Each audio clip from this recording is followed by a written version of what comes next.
All right, everyone, welcome back to Season 2, Episode 5 of... That's That. And that's that. Okay, we're back. We're back. It's the new year. Happy New Year, guys. Happy New Year, Eric. Happy New Year, everyone. Okay, let's jump right into it. New year, new us. What are there any resolutions? You guys been thinking of any resolutions? Anything you can share with the viewers at home? It's been a slow December for me. I want to get back in January and start killing it. Okay. So killing it Yeah. is your resolution. Getting back Working into out, the getting routine. back into the routine a little bit. I got it. Justin, anything? I don't think it's any answer you want to hear because it's going to cut this real short. But my New Year's resolution is no more New Year's resolutions. Yeah? I'm done with it. Okay. New year, old me. New year. I respect that. Well, you know what's funny is that we were actually talking about this like a month ago, and we were saying it's like you have New Year's resolutions or just resolutions in general, and it's just after a while, some things just don't click.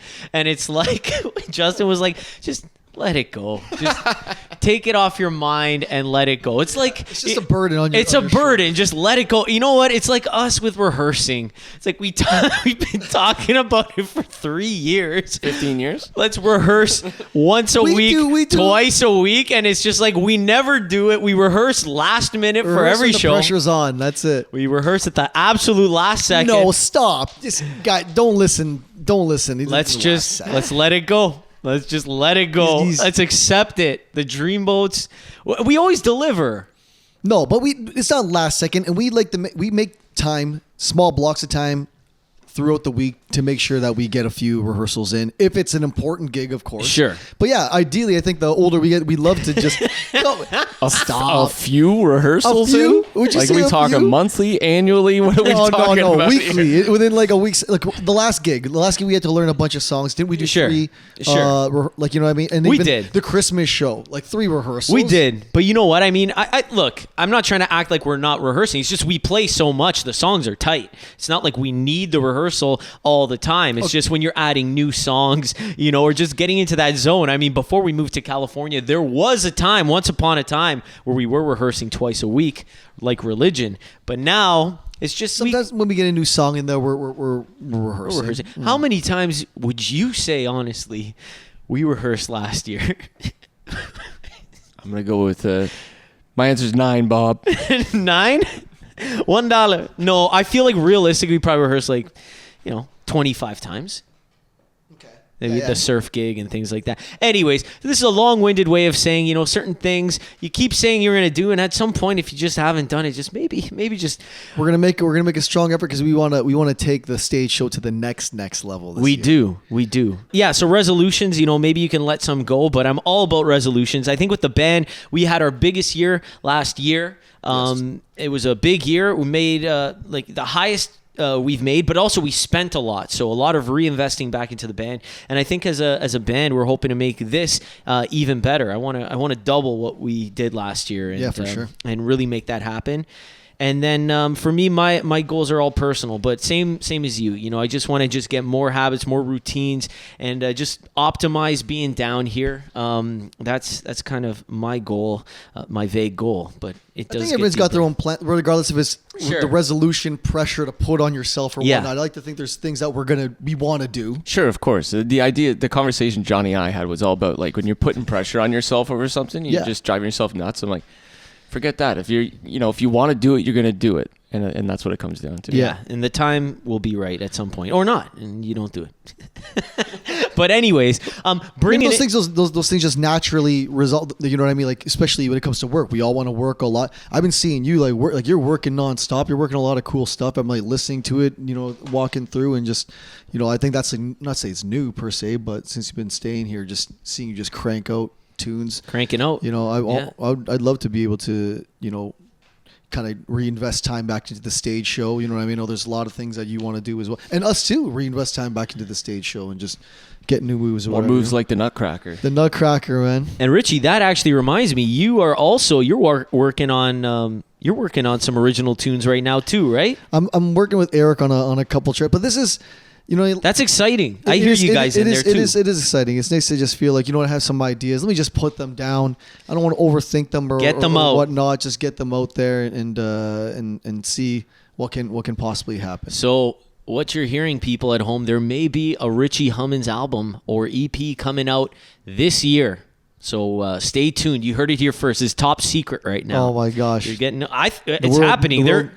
It's trying to be in motion, but in ways where we have time that works for everyone. Eric's been an absolute sweetheart, making these tracks sound so freaking amazing. You know what I mean? We want to get to a certain point too. You know, I want Justin to I want to hear what he wants to say on these tracks as well. Delete everything. But everyone's working on music. Justin, you're working on some stuff too, aren't you? Like you have sure, yeah. Always working on something. Yeah. But Always working. We're always trying to be creative here, and so that's something to look forward to. If anyone's listening this deep, you heard that here first. The second thing is that this was the new year, January 8th, 2025. That was like a week and a half ago. We celebrated our 3-year anniversary of moving the band down to California. Yes. And we're just at the morning meeting here, and we're just like, yeah, cheers, guys. And we just like went about our days. But how do you guys feel about that? 3 years. I don't know where the time went. This is crazy. Looking back, it's like we've grown so much, but it all feels like it was just kind of yesterday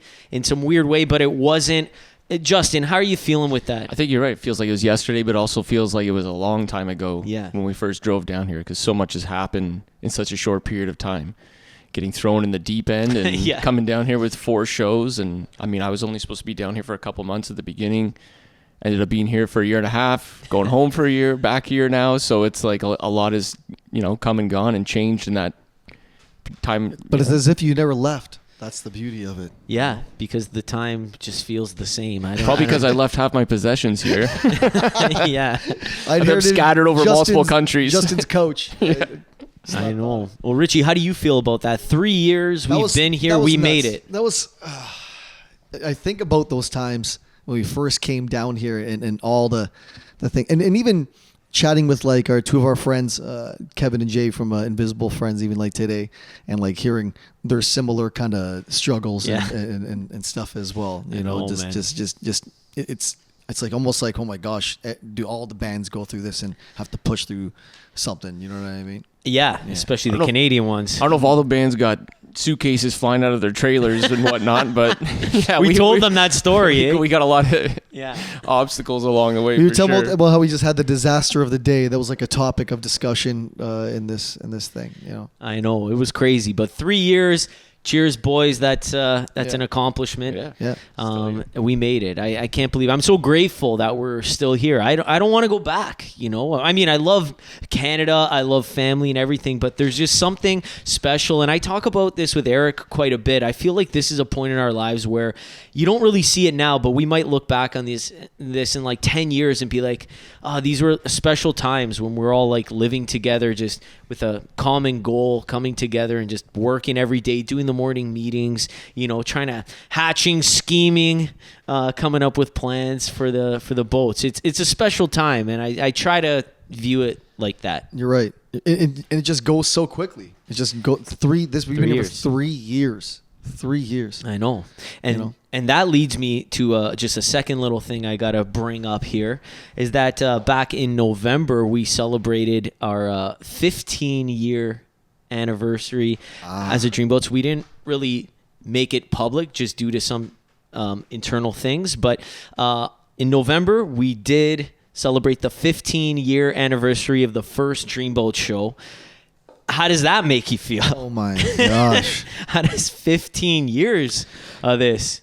It's crazy, like just knowing your baby is now a teenager and where it started and everything along the way, and like it helped us achieve and had dream big, and and even like midway through, I remember like it's crazy out even playing with Justin now. I remember there's midway through even the Dreamboats, we always talked about going to California, and now it's like we're playing in a freaking band together in like California. It's like ridiculous. I know. Like 15 years in the making, all these things, living in doing the Europe thing, and it's it was like all these cool things within this like big period of time. Even just living down here, like this band, like the first day I met you was the day the band was formed. Like our relationship has just been this band, and just jumping back to that day, if you were to cut through and be like, this band is going to take you to all these places, and you're going to be living in California, like that's a pretty crazy thing to think. And it was just for fun, like.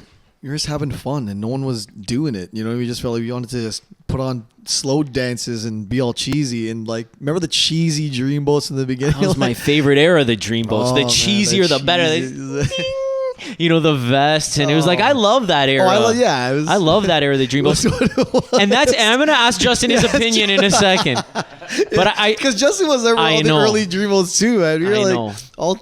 I just want to say one more thing, is that the cool thing about the Dreamboats is that it came about naturally, and that's why it's like we didn't start this band to make money way back in the day. It's like we started this because we love the music, and shamelessly we wanted to make it like cheesy and fun, and like people could come out, younger people who like this music, and dance. And we achieved that with the spinning starlight lamps. Yeah. And the smoke, the fog machine. We just smoke out all those rooms. But Justin, so Justin wasn't with us in those early days 15 years ago, but he has been with us for a while. Justin, you did see us in the early days. Do you remember the first time you would have seen us? Or is it all a blur? Marcello's? You definitely worked the bar. Marcello's. Marcello's. Probably bartending while you guys were playing gigs. Open mics. I would have seen you guys like at Abbey Road. That was. I remember you come seeing us in Abbey Road. Abbey Road sometimes. I remember seeing Vintage Prom in Toronto. Ronnie Hawkins' barn where I almost got lightning struck by lightning. I mean, the barn got struck by lightning, but I didn't.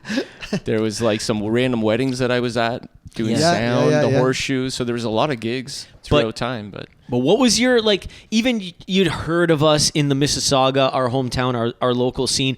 What was your kind of thought? You can be honest. Were you just like, oh, it's some cover band, or like, oh, it's dweebs, man. Chris's band, or it just didn't even matter? We were just like some band. Like, can you think back to what your thoughts were towards the band, or did you even like care? Like, you're another band in the scene, so obviously you think about what everybody else is doing and look at what they're doing. But I guess it was different then.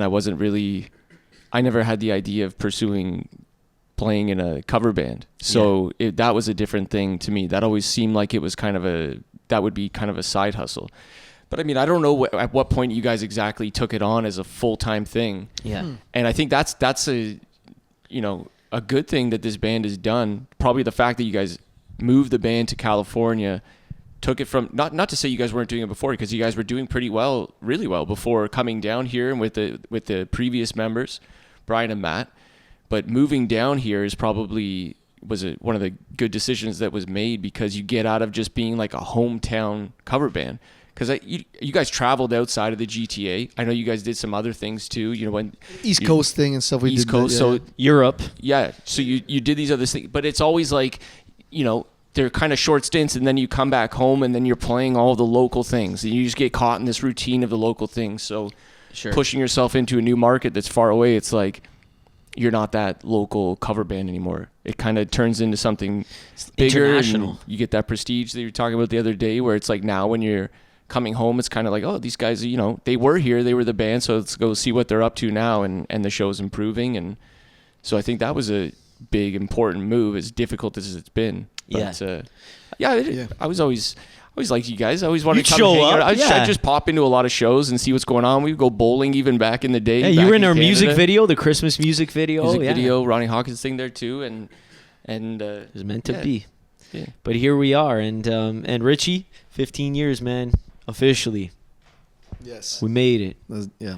And speaking of that, we're talking about getting international, moving to the States. We just got back from New York City. We were doing the APAP conference. So this is a conference where I guess all of these talent buyers, theater buyers from all over North America and the world, but predominantly North America, come to view acts, to network, and to book their programming for upcoming theaters. We flew out there to showcase. What was that experience like for you guys? I mean, that was my first time playing in New York City. I've been there, but actually playing right at the Hilton Midtown. How was that experience for you this past weekend? I think that was, it was for a long time. I wanted to do this showcase. You know that too, and we knew that was going to be like an investment, like just out of pocket to go Not and cheap. make this happen. Yeah. But like, there's things that we wanted to plan last year that would have been awesome, glory filled, and fun, but we made that decision to withdraw from those and then just making it happen. With Save up, do this. We got 3 showcases coming up this month, and it's all been investments in that, and it's just being done it. Like the whole thing, that the pressure of having to deliver and feeling like, I like to think we did a great job. Yeah, I mean, for those who don't know, we did 2 showcases for APAP in New York City. We did a Friday night and a Saturday night. And essentially what it is we're playing for 15 minutes, like right to the minute. It's like, how do you condense the show, what we do, into 15 minutes? Justin, what was your take? Like, what's it like performing 15 minutes? Do you think we got that point across? I mean, it's like being thrown into the deep end. Like, what was the experience like for you? I don't know. Personally, it just felt like it's just another thing. Just go up there, do what you do. But I kind of wanted to throw a question back to you guys as how you guys felt, because I noticed comments saying like the second show felt a lot better and everything. And I noticed in the first show, like I kind of felt the same for both of them, but I noticed we were moving like quick and everybody seemed really nervous. Kind of like, or on edge, or like there was just like there were some nerves. So how did you guys feel during that first show? Because I felt like everybody was kind of scattered getting in there, and it was like, I guess you could say my opinion on that is, coming in for that first one, you're absolutely right. I feel like there's just a different vibe of being just tense and just, this is our first experience. We're just getting used to, you know what I mean? We've done one prior to this, and that was even tense too. Remember that whole? I think San Diego. Remember my guitar was gear. getting thing. That was just tense. You know what I mean? And just it was weird. And then feeling like we got through that. And then I felt like the following day there was a different confidence in feeling like, okay, I think maybe there's a little bit, there could be potentially a buzz. Who knows? You know what I mean? I feel like there's a few more people coming up to us, and some people were talking about possibly the one before. And it was just it was a bigger showcase, I think, the second time. Yeah, better time slot. Whereas we were the second band the first night. Yeah. We were near the end of the night the second time. And then just knowing that and just kind of feeling that confidence. It's different from going in the dark, of course. You know what I mean? And going into the dark, you're tense, and you're just, you're right. Like, it just felt like it was flying by, and we're definitely in an emotional band. Like, we don't play to click. Like, we're all, how we're feeling is how we're playing on stage. Yeah. You know what I mean? And that's the beauty and all those things of it. But yeah, there's times when we're playing with nerves, or we feel like this is an important gig, or it's da-da-da-da-da. Sure. It like, you can tend to like feel like you speed up a little bit, or sing fast, or whatever it be, and you're just putting all this energy on, he's exuding it.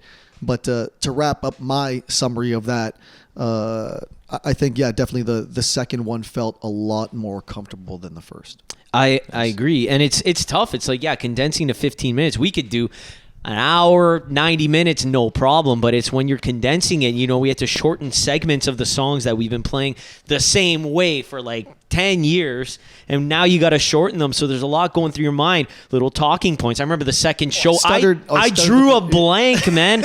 I was like, it came to my part to talk. Deer in headlights. And I was just like, Richie, you got a little sweat rag there. I was grasping at straws. I was like, save me. I forgot there was the sweat rag in my bag. I was playing with a sweat rag in my suit the whole time. Yeah, the sweat rag. And I'm just like, gosh. I remember looking, and I was just like, Richie, you got the patent pending sweat rag, and you're just like, oh yeah, and I'm like, I'm merch. Johnny, that's Richie. I'm like, get me out of here. And no, I'm joking. Gosh, it was a fun show. I think we killed it. 15 minutes, worth the investment. I mean, we were out there meeting a lot of people, and so this leads into another thing. Is like, I think it's so important that bands, cover bands, tribute bands go to these conferences. Like, we've gotten the most work we've ever done from conferences, the best work and the most work, and we've created the most awareness. More than, you could argue that if we did that right when we got here.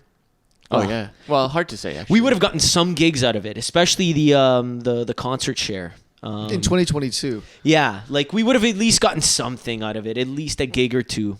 But and the thing is with these is when you land a gig, chances are it's going to come again next year. So if you land a couple, you got a couple more gigs the next year. It just kind of starts rolling like a snowball down a hill. Yeah. That's where it pays off. So even if you say you break even the first year, well, you're going to probably get that gig again next year, the chances are. So then it pays itself off and even more in the long run. Yeah. Yeah, for sure. That was shout out to Susie Perez for telling us about concert share. Yes. Playing Covina, then just following up, you know what I mean, and just asking, hey, can you help us out? And she's like, check out this thing right here. You don't know who is going to be able to help you in what direct, and then going to concert share, and that's how it all started. Sure. You know, that was awesome. That was great. I like the vibe of New York. I thought it was really cool. It's a little different than LA, I would say. Well, a lot different. I mean, you're in a city where like weather is a factor, and just people are just different. It's a lot more fast paced, and money just seems to disappear. Oh my gosh. Oh my god. Yeah. My God. It's like whatever you would buy. We're right in Midtown Manhattan. Whatever you would buy, it's like think of the most ridiculous price and then times it by 3. Yeah. It's nuts. It's nuts. Oh my god. I was like, like the parking valet is just like, how much? Like hotels used to cost that much like 10 years ago. like what? Oh my god. But it's like, you know what, going in there, I'm not going to lie, I 100% went into that weekend being like, we're going to spend a lot of money here. Don't stress about it. It just is what it is. It'll all come back. You book 1 or 2 gigs. One gig, it would pay for the whole thing. So it was worth it. But yeah, it was expensive. Yeah, it was expensive. But I guess preparing for this, it was like, this is one of the rare times we were rehearsing, and I guess, you know, we just kept hammering this home, like just getting these songs 15 minutes right, like the timer. It's a different style of rehearsing, you know what I mean? Yeah. It wasn't as difficult as I would have thought it, like just, you know, because we played these songs so many times. Yeah. You're right, though, as far as like, I think the hardest part was selecting which songs, what parts should be the best parts to like showcase at these songs. But as far as like just cutting and stuff, as long as we were just in the zone, I think, you know, it wasn't too difficult to at least deliver the 15 minutes hard. For sure. Justin, how did you prepare on the day for these shows? Didn't do much at all. It's so easy for me doing these things, especially on bass. It's like, even if I somehow like missed a cue, the songs are it's a simple 1-4-5. It's just like I'm coming back to the root note, and I'm like, oh, we're in this section now. Okay, play the same thing. You're on autopilot. Yeah, just pure autopilot. Are you actually on autopilot? Yeah, it was just like, this is how Justin can be Justin on stage, man. Yeah. That's it. Yeah, just. Well, yeah. Okay, good. What are your pre-show rituals, though? I mean, I know what your pre-show rituals are, but like anything that you kind of do every show, like do you get in some kind of zone or like? Well, I mean, I know we all have the little vocal warm up. That's not news. My pre-show rituals are should not be mentioned. Probably it involves lamb's blood, a few black candles, and the blood of a sound engineer, eye of newt, eye of monitor tech. Yeah. I got different things to focus on that most musicians don't, and let's just leave it at that. Do that. Richie, I know Richie's warm ups. Okay, this is how he gets into the zone. Now it's morphed into September. Richie's got to make sure his falsetto's in check, and he makes sure that it's in check first thing in the morning. No, you can't hear me. Some people Not so much anymore. But. Some people wake up to a rooster, an alarm clock. Richie, you hear, and we're like, we all wake up. You can hear it down the hall in the hotels too. Sometimes I hear you. Sometimes I'm in a different hotel room and I hear you singing through the pipes of your bathroom in your separate room. I'm not even joking. Where was I? I think it was in like Washington. I was like, is that? Yeah, it's him. It's him. That's Richie. It's annoying the shit out of. It's annoying the heck out of everybody. That's how Richie warms up. And and how about you? I don't know how I warm up. I'm usually just looking at panicking at it. No, I'm just kidding. I'm usually just I don't know what I do. I just do the vocal warm. I might have a beer or something. You like to do the set rundown. That's kind of become a thing. I filmed that one as you did it there in New York, and you kind of just blast through the set like start, finish, start, finish, start, finish, talk, start, finish, talk. True. You get through like a good 90-minute set in about a minute and a half. Yeah, that's actually been cool. I like doing. I don't know if that helps you guys, but for me, it's just when I come up with a set list, it really helps me like visualize how the songs are starting and ending, and those are the most important parts of the song to get the show feeling good, in my opinion. But yeah, I guess that is become a bit of a ritual for the important gigs. I think we got to start stretching. At least speaking for myself. I've been trying to do that actually. At least speaking for myself. I like, you know, when I get down, I do the one arm thing. Yeah. Man, first night, which thankfully it healed up a little bit and made it better for the second, but I still didn't try doing it. But yeah, I felt like I blew up my freaking shoulder. Like, just rocked it. Like it was like something happened there for a second and just, I wasn't feeling great. Actually, I think that's kind of the things that I tried to make a point of in the last few months is like playing bass, try to get at least 15, 20 minutes of just noodling around, get my fingers warmed up, and then getting some stretching going on, because I noticed I was pulling a lot of muscles last year when I was getting cold. Yeah. Going cold just because getting older and I'm not as active as you guys. So then when it comes to show day and I'm not stretched, I can hurt myself, and then I got to deal with that for the next show. So yeah, like a pulled neck. Walking like Frankenstein. Pulled neck is a musician's worst nightmare. Well, okay, not worst, but it's up there. I mean, like pulling it as a drummer, you're just. I remember you had the pulled neck for a bit there. Yeah, that was missed pretty the show serious. last year. Yeah, that was pretty serious. I have a love in my life. It makes me stronger than anything you can imagine. I would say that's that, Mattress Man. Moving along. I think Eric might have some questions. I don't know these questions. We're trying this out. Does gear matter? Who's kicking this off? Yeah, it definitely matters. I think, yeah, well, okay, I'll address the camera. Thank you, Eric. Yeah, I think gear makes a big difference, because you're getting up there, and if your gear's not intonated, you're out of tune. And what's one of the most important things is the band should be in tune. Even if you suck, just be in tune. Fat Mike said that, and I think he's totally right with that. Just be in tune. So change your guitar strings so you're not breaking strings, and so they're not all rusty and sounding dull and everything like that. Same goes for drum skins, and, you know, have nice sounding amplifiers and have backups of stuff. I think that's a huge thing. And I think that's why I wasn't as stressed out with this conference versus the last one. I've been doing this lately where I just have a backup cable just sitting there wired up. It's like, if something goes, I just plug it in, it's ready to go. And and especially with this thing, it's like, it's 15 minutes. It's going to be over like that. So I was like, if something happens, I'll plug in, I'll go. If that falls apart, I guess I'm not playing the rest of the thing. And what else can I do about that? So I tried. I'll put it down and ask for a DI box in the front as this. There's only so many. I'll just hype you guys up. There's only so many bases we could sneak onto Alaska Air. Yeah. So yeah, that's cool. Okay, so gear, you're prepared, backup, being in tune. I agree with that. Richie, what do you think? I think anything that just doesn't interfere with the show for the most part. Like you're saying, like you're making sure your guitar at least hopefully sounds good for the most part, and your amplifier, and making sure, for me, it's like the wireless, making sure I can hear myself like sing, and making sure that my gear, whatever that be, you know, I get the most optimal experience. Yeah. And yeah, especially when it comes to my wireless stuff too, want to make sure I don't cut out and start chipping away. And I played with like a unit back in the day that would kind of be a little iffy and stuff like that. Yeah. And eventually, but yeah, thankfully it doesn't cost that much to make these things happen these days. Like there's a lot of equipment to like kind of access. So try to get it going. And when you say, does gear matter? So I'll ask you, does it matter? Well, I'm not asking you in that sense, like, you know, the t-shirts you're wrapping your drum kit in. It's more so like I'm asking you, does it matter if you walk into a gig and it's like, okay, there's a house kit and it's a different setup, or you're sharing a drum kit, or you're walking into a 15-minute show and it's just, you don't have time to move things around? Because I know I play drums, we all play drums. Yeah. It's like, if I walk into a show and it's a different drum kit, that's going to change the feel for me a lot. Totally. So does it matter for you?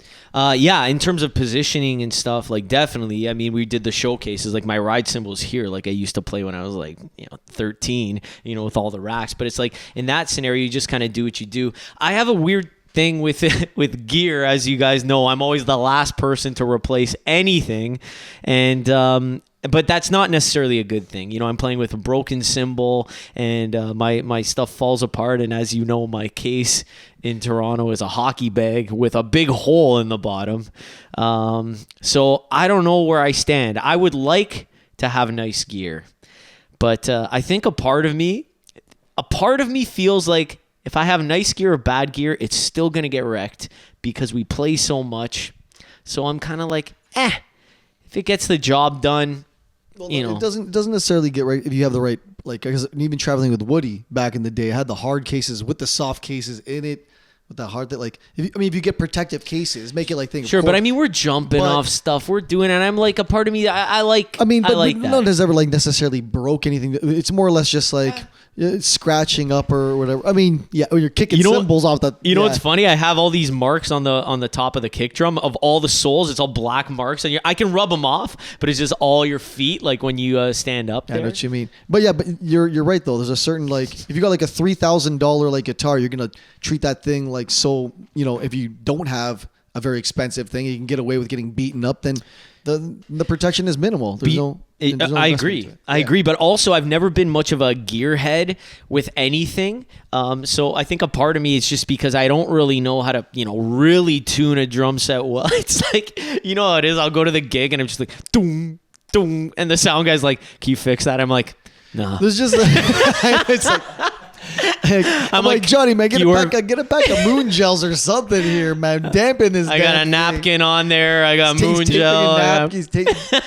Guy's like, he's asking me. I'm just like, do you want to do it? If not, just like throw a gate on it or something. I don't know. Let's just move along here.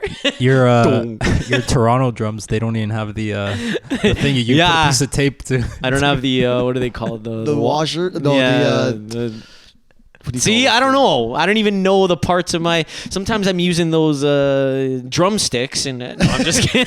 Those like the cymbal holder. I know. What are they called? Washers. No, not the wash, but like it's the thing that holds the actual cymbal in place. That thing, I don't have them. Yeah. So, does gear matter? Yes. Questionable. Do I always make it a top priority? No. It's hard to keep on top of it too, man. You get you know what I mean, like. Even my other guitar, it's just like Justin even warns you, like, yo, loosen up those freaking tuning heads. I didn't loosen it up. My guitar's all like acting all weird. It's busting all the strings, and I saw a video, all funky. I think last night on social media of a guy that was just in tears because he just bought a new Gibson acoustic guitar and he didn't know to loosen it, and he got on a flight and it snapped the neck on the thing. So what's the deal officially? What's this tip? You're supposed to detune your guitars when you get on a flight because of the pressures. You're going up in the air. It's tight. It can wind up the strings and tighten them. And it's knowing that certain instruments it will snap the neck. I think it's more popular in Gibsons because I've heard the people that I know have all broken. It's mainly been Gibsons, but it just is a general rule.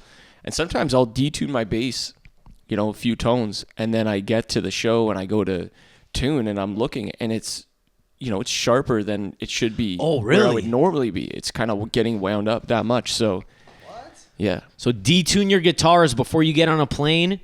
Pro Just tip. Notice, detune your guitar, look what you've detuned it, and then check it when you get to the next thing. I like looking at that kind of stuff. It was weird. Like my guitar never did that, but we're just start snapping these strings, like my flat wound strings. I'm like flat wounds too, eh? Those are first put them on and seconds. Oh, I don't know. This is weird. Yeah, it's just too expensive. We need a string sponsorship. Yes. See what happens. All right. Should struggling artists quit if they don't find success by a certain age? Hold on, what was the rest of the question? sorry, can you say that again? You got your answer. There it was. Should struggling artists quit if they don't find success by a certain age? Ooh, that's deep. I'd contradict my life if I said yes, so just keep going. I mean... Just get more focused. I think you got to be real with yourself at some point. I'm not saying to quit, but you got to ask if what you're doing is like sustainable, if it's working. It's like if you keep doing the same thing and it's really, really not leading somewhere. I mean, it's a tough thing. You got to sacrifice your life and making money and doing all that for something that you have such conviction on. I would never tell anyone to quit, but I might tell someone to reassess, maybe pivot, just because if something's clearly not working, if you're now it's weird though, because if you were to start music at 45 and you're like then 50 and things aren't working, that's a bit of a different scenario. But if someone's been like plugging away for 15 years, I'm just kidding, and they're still living. same roof. They're bandmates. This frat house. Makes you think. No, I'm just kidding. But I don't know if I'd tell someone to quit. But if someone actually wanted some advice, I would say to really look at yourself in the mirror and see what's not working. Reassess. Sometimes take a step back and just consider what other options you have. It's never a bad thing. And I can't remember who I heard this from, but for some musicians that are just so into it, maybe get some other kinds of work, try other parts of the industry out, try other things to help, make it affordable to be a musician. You might have to get some other job to make it work. And while you're doing that, you can consider trying other things out within the industry. But I think when it comes down to it, if you really want to do it, the biggest thing is if you quit, you're never going to make it. So you got to keep going. But if you're going to keep going, don't just be doing whatever. You got to get focused. And they always say that people, the old thing is like you quit right before your opportunity is about to hit. It's a bit of a little catch-22, but they say it's like, people stop right before their big break. I guess you'll never know. But I think you got to truly just love it. And if you don't, there's going to be a moment where it just doesn't add up. And it's not going to, you're not going to pursue it as deep as you should. But that's the great thing about music as well, is you could pursue music on a financial, just artistic, whatever way you want to go and whatever makes you happy. And if it doesn't make you happy, trying to pursue music as a business in itself, as a self-employed like musician, which some people either it's just best that they work for people, they've been educated, or they go and they do business and they do that. And music is no different. You got to ask yourself where music stands in your market and what you're doing, and if that applies. And if you're not into it and you're taking all these hits, eventually it's just going to wear you down. And there's nothing wrong with saying no. But I think the people that truly stick with it, love it, and they have really no other way in themselves and just want to do it, you know what I mean, and just love performing or whatever it is. Sure, it's like you always dance with the thing. Like you never want to feel like you're delusional. You know what I mean? In some of the things, it's like 37 right now, and it's like we're doing this, and it's like sometimes you take those steps back, and you're just like, am I like delusional right now? Are we following this dream? Are we really here? Like, am I doing this? You know what I mean? We started this 15 years ago, and it's like, where am I? You know what I mean? You're still doing it. And I think it's just always good to have certain milestones. I think that is a good judge of how far you've come along. But if you're not hitting things, it's like you really got to question if things are working. And I would never tell someone to quit.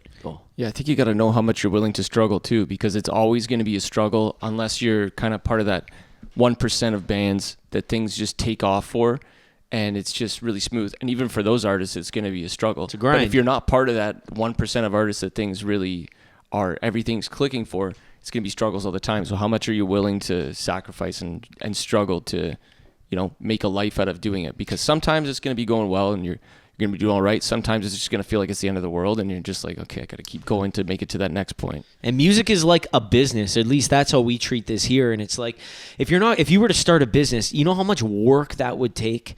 Like, it's so much effort. It's like, take whatever you think it's going to be and then just like keep multiplying it, because you're going to just be doing so much work. And it's like, if you're not doing that for your music, whether you're an original band or if you're a cover band, it's like, I couldn't kid myself if we were down here and I wasn't doing as much as I could to progress this band, because I want to feel like there's no excuse moving forward. Like, we talk about this, like we did everything we could every day to do it, because that's the kind of attention being in a successful band means. Some bands hit it big.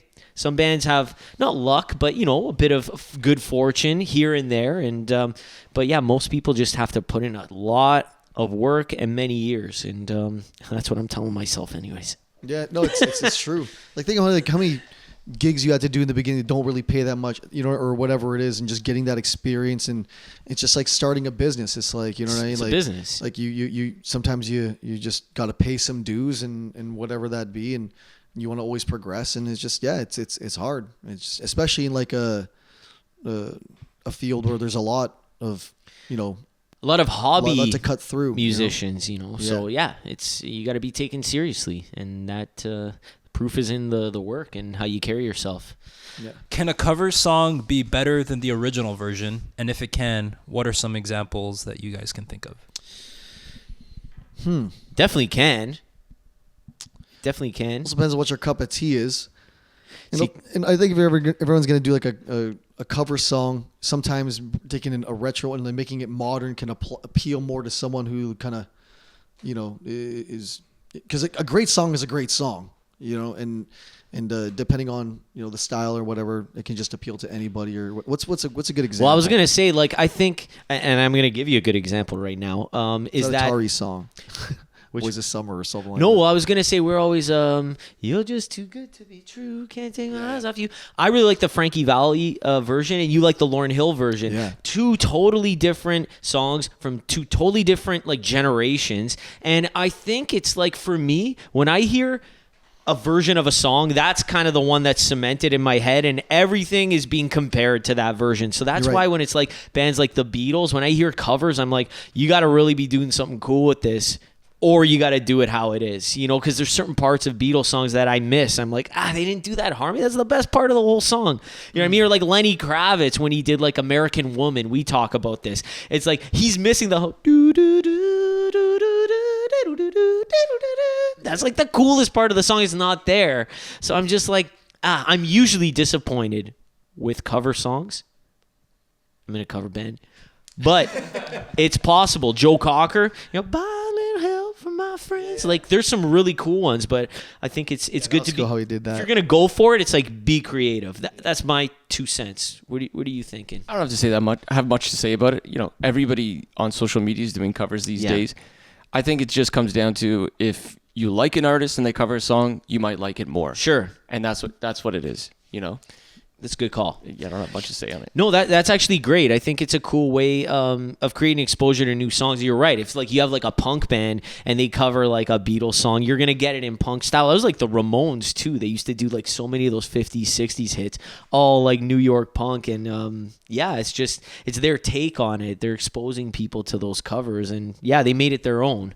What were like the Me First and the Gimme Gimmes, and they did like Take On Me or something? They did all covers. Like that's that what I band mean. was purely covers. And that's what I mean. Is like just being able to take that and take a good song and making it like a genre or like modernizing something. Like it just, I think, just really just depends on the times and what you gravitate towards and all that. Alien Ant Farm, Smooth Criminal. That's another I didn't example, even know that was a Michael Jackson song. So that's a prime example. I like that version better than the Michael Jackson. I knew that. Yeah. I knew that because my band butchered it at the CNE. It was like one of the first like kind of big live shows that I played. I guess I'll just tell this really quickly. And my band went up there. It was like the CNE Rising Star competition. I played that too. Yeah. Okay, let's hear we it. did it. We weren't at the band shell. We were at like where you entered the park. And anyways, the whole song, dan, ticka, ticka, ticka, dan, dan, it's all in the low E string. And I hit that first dan, and the string broke. So I was just like, oh God, I just went up a string and I played the whole string. I played the whole song on like other strings, so it was just like everybody was just like the singer doesn't know what key to sing in, everybody's all over the place. And Mojo Radio was there, and that was their theme song at the time. And one of the guys in the band, his brother listened to that station, so the next morning he woke up and he was listening to it knowing that we played there, and it was a different theme song that started off the show that day. And they got through their intro, and they're like, you may have noticed that we had a different theme song to start off the show today. Well, last night at the CNE, a young band performed Smooth Criminal, and they butchered it so bad that we will never play that song on this radio station again. And my buddy was recording this. He showed it to us. He's like, oh my, and we were like, oh my God, they talked about us on the radio. We were just like, we made it. Oh my God. Wow. We were probably like 13 or something. Oh my God. Talk about paying your dues, man. And like, poor guy. That's a nightmare. Yeah. That must have been a night. How old were you? Probably like 13, maybe 13 or 14. Oh my God. It's like you don't even know what to do. You don't have the stage chops to just sweat. deal with it. Yeah. Pray it ends quickly. Man. That's it's a nightmare. You know what though? But that builds the character, that builds the confidence, the authority on stage. Yeah, it just puts you in a situation where you're like, okay, this could happen now, so what do I do in the future? Have a backup guitar. Sink or swim. Change my strings. Start learning things. You just Yeah. It's like everything. You just got to pick up something from it. Yeah. I was listening to a podcast, Jordan Peterson, and he was talking about how pain or suffering in that moment is the ultimate like teacher. It doesn't like have any bias or whatever. It's like in that moment you have to feel that pain to learn some kind of lesson. And hopefully you learned it. Yeah, we did. They talked about us on the radio. Yeah. Well, awesome. There you go. Yeah. Keep breaking strings. Free promotion. Keep snapping those strings, and maybe you'll make it on the radio. Maybe you'll make it in this town. That was fun. This is a good episode. We're just kicking it off here, January 2025. Got an exciting year ahead, boys. Ready to rock it? Let's do it. Right, and that one. is another episode of That's That. And that's that.